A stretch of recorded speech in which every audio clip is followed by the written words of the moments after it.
Good morning. This is the day 8 question. 1 second. I had to get my little thingy. Where do I assume that insight must originate, quote unquote, inside me rather than emerge through interaction, timing, or circumstance?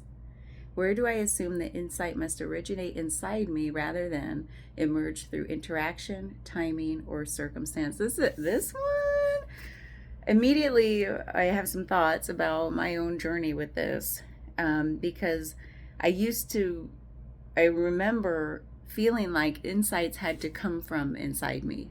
Like that's the only way, like I have, and it felt like a struggle sometimes, like really grappling with um, mostly insights that weren't coming, like that maybe I was trying too hard and that there must have been something blocking it in me. Oh, I got a stain on my shirt.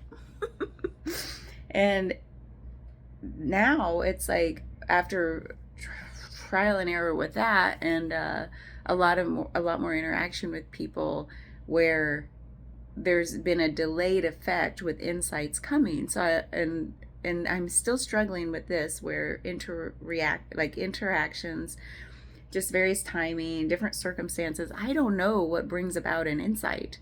I've heard other people talk about this too, and I'm like, thank you, because I don't know. Because I used to feel like everyone's got a formula, right? There's a formula out there for gaining insight, and the and what I mean by insight, I guess, is like those aha moments of revelation about like why I am the way I am and why the world is the way it is, and like any insight. It could be anything that it feels like. The feeling of an insight is like that aha moment where everything makes sense all of a sudden, like seeing clearly. Insight. It's got to mean something about seeing clearly. So anyway, to see clearly, I always felt like, well, it surely has to, I have to do something. It has to come from me. And then the more insights I've gained through who knows where, honestly, have no idea. It tends to be, in my mind, I think it must be some delayed effect of some string of interactions I've had, or various circumstances plus interactions plus whatever I'm reading plus whatever podcast. Like, who the hell knows? And that honestly, at first it's like a little frustrating because it's like, well, damn, there's nothing to do. It kind of like makes me surrender the doer in me over and over and over. I was thinking about that this morning, actually. And then it also, on the flip side, is very liberating because I love this free fall into I don't know. And I'm loving it. Like, and then it makes me feel surprised when they come about, like, oh, the universe is awesome. Thank you. It gives me, I think, what I'm feeling is like over and over, I feel that sense of gratitude. I can't even tell you the number of times I say, thank you, universe, now for the last several whiles. Is that a phrase? Because I don't know how long it's been, but because everything is gradual, a gradual unfolding, so it's not like a line in the sand, point in time, whatever. But over time, I now stop trying so hard. Oh, trying so hard. Even times in the last 2 years, I remember just like trying so hard for certain things, and then now there's like more of a letting go, giving up, in the best sense, I feel, because it's a joyful giving up of like, I don't know where stuff comes from. I don't know the magic formula. I just trust now that the universe works the way it does, and insights will come when they're meant to come. And when they're not meant to be here, I'm not ready yet. There's more to go through. There's more. And so where that leads me is somewhere like years ago, like 3 years ago or so, I heard, talk about formula. That's a weird coincidence. Somebody gave a formula for, I guess, manifesting your perfect happiness, your sense of peace, whatever you want to call it. It's so cheesy, but it was like, follow your greatest passion. Yes, we've all heard that, but he has like a 5-step formula. And I don't remember all the steps off the top of my head. I could pull it up, but then my video would stop. So it's like, follow your passion. Like, in this moment, what is your greatest interest, curiosity, passion? What do you just want to do right now? Do it. And then the next step is like, do it until your interest in that thing starts to wane for whatever reason. Like, oh, it's no longer the most interesting, the most bestest thing I could be doing right now. And doing means anything. It could be reading, walking, I mean, whatever sparks your interest. And then do it until it's, till the interest starts to wane. And then it's like, with no expectation on outcome. That's the key. There's no expectation about how this is supposed to go, how it's supposed to look, if there's anything at all to be achieving through this thing. Just do it because you have a fire lit within you to do it. And there's no expectation that it even has to last 1 minute. And so there's like 5 steps. I forget the other steps, but anyway, that's the gist. And then do the next thing. Follow those steps. Do it to the fullest of your ability until the interest starts to wane with no expectation of outcomes, and then do the next thing, and the next thing, the next thing. And so when I follow that, first of all, it gives me permission to not have a script or a plan or a checklist.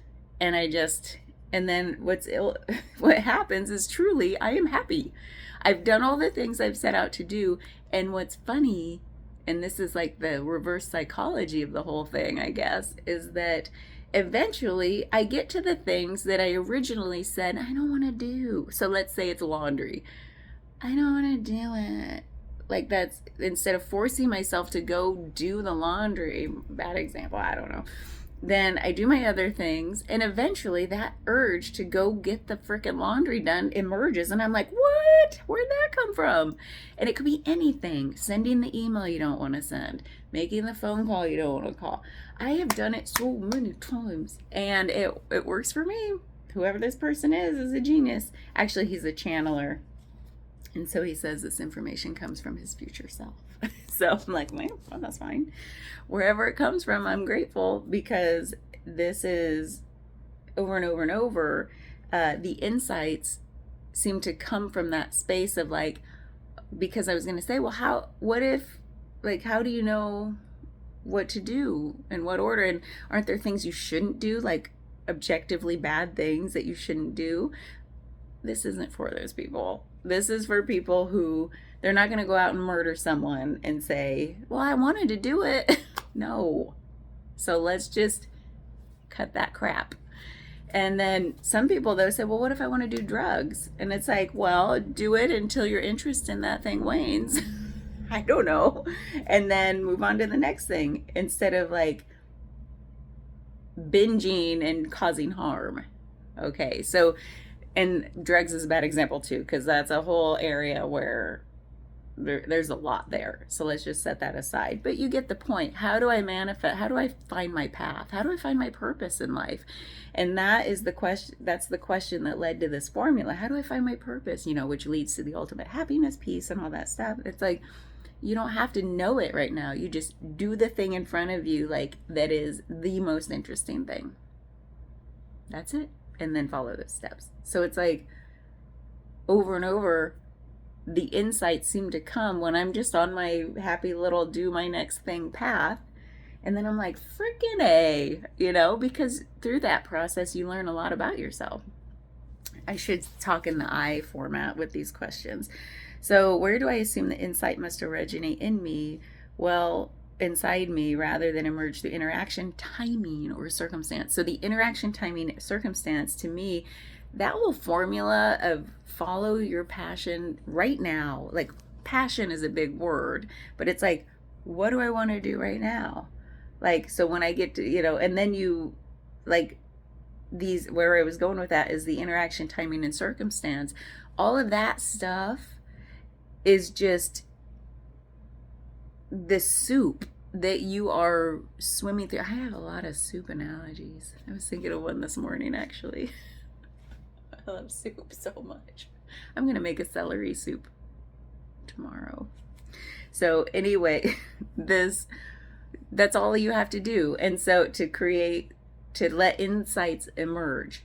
So that's my little thing that I do, because I used to just try so hard. This whole like, where do I assume the insight must, these words are really critical, originate inside me. There were so many assumptions that it's like, well, if it's meant to be an insight for me, it better come from me, and I got to do hard work, and I got to think hard and be smart, and I got to figure myself out.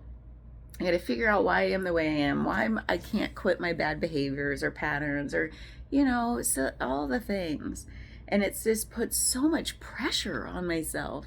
And then once I don't know, I'm just so grateful. However this came about, I have no idea.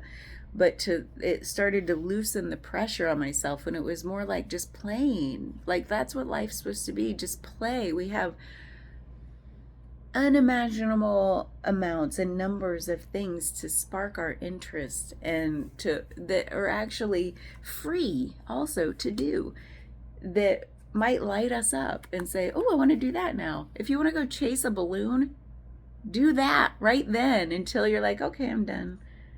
And what joy, what freedom. And then you're like, okay, now I'm ready to do the dishes. I got my balloon chasing out of the way. And now I'm ready. Okay, I can do the dishes.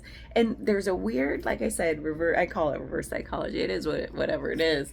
But it's like, it happens to me all the time. I sit down and I actually do the things that I just wasn't looking forward to doing. And I do it joyfully, and I'm happy to do it. And there's no stress or ho-humness about it. That has all left me. And so this weird magic formula, it is good. And nowadays, I still sometimes try too hard. I can't help, I'm a trier. And so when I notice that happening, I'm like, wait a minute, just look around and be like, what do I want to do differently than try? What could I do differently than try that feels like playing? Even if it's never been a passion before, maybe I just want to go spill all the tea bags out of my holder over there and then rearrange them because I'm tired of them in the same order. Actually, I might go do that.